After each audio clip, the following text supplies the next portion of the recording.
monsieur, Mathieu Forman, toute l'équipe de l'ambassade du Royaume-Uni,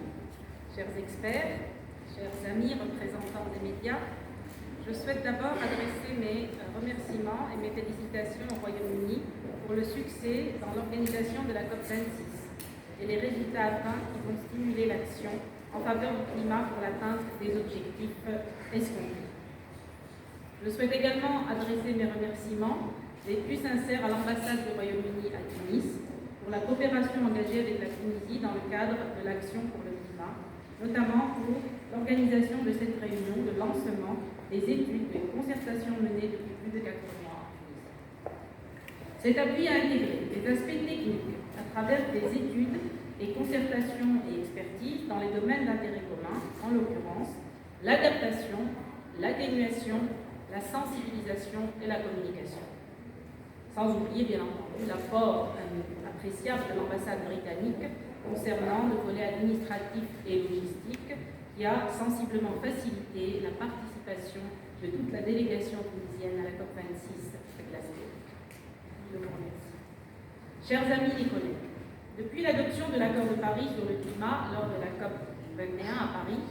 la Tunisie s'est fortement engagée dans une grande restructuration visant à engager davantage les enjeux climatiques dans sa politique et sa vision du développement.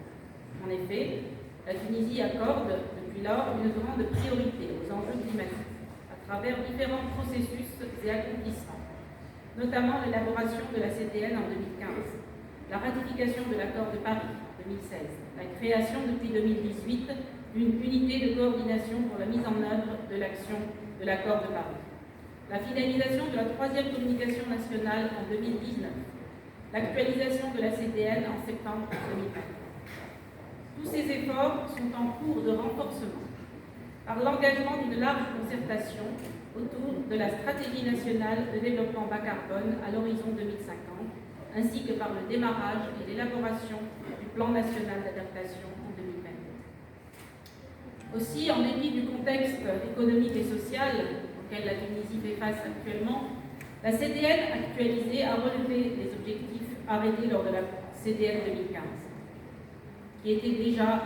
très ambitieux. Nous croyons fortement, en effet, que les changements climatiques, en dépit de leurs impacts et menaces actuelles, représentent un défi et une nouvelle opportunité pour un développement plus propre, plus durable et inclusif, permettant de renforcer la résilience de notre pays dans son contexte régional et méditerranéen, connu par sa vulnérabilité sans cesse croissante. La CDN de la Tunisie ouvre un large horizon vers un nouveau mode de développement, favorisant la recherche, la créativité, l'innovation, favorable à l'investissement et à l'entrepreneuriat, et pouvant contribuer à l'instauration d'une nouvelle vision du développement plus inclusif, réduisant la disparité entre les régions et communes de la Tunisie et ne laissant personne en arrière. Chers amis et collègues, quelques jours après notre retour de la COP26, nous sommes plus que jamais convaincus d'une action mondiale urgente et collective pour la lutte contre les impacts des changements climatiques. Cette urgence de l'action a été reconfirmée dans le 6e rapport du GIEC, mais aussi dans la synthèse de la CDN, telle que présentée par le secrétariat de la Convention des Nations Unies sur les changements climatiques. Ce dernier rapport montre, nous le verrons certainement, un avenir plus difficile sur le plan écologique, social, économique, voire politique, si nous ne passons pas immédiatement à l'action. Nous avons encore plus de détermination à œuvrer pour améliorer nos ambitions dans tous les domaines, en vue d'aboutir à une réduction plus marquée des émissions des gaz à effet de serre et à une meilleure adaptation au changement climatique. Chers amis, chers collègues, les études identifiées en commun et réalisées durant les derniers mois en coopération avec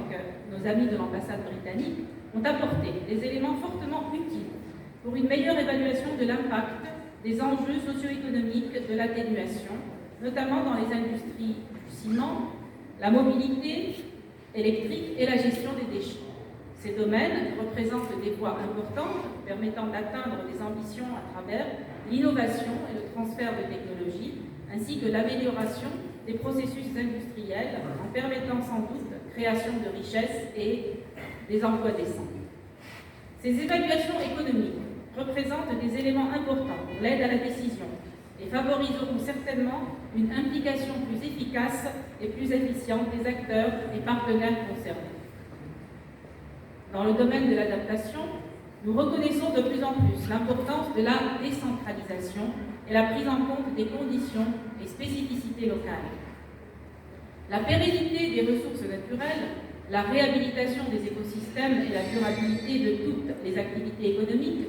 demeurent tributaires d'une meilleure connaissance des enjeux climatiques et d'une meilleure capacité de riposte au niveau régional et local.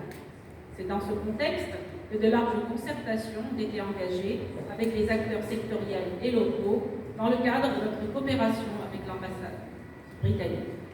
Les résultats de ces investigations, qui vont être présentés aujourd'hui et dans les jours à venir, seront d'un grand intérêt dans le cadre du processus engagé en vue de la finalisation de notre plan national d'adaptation.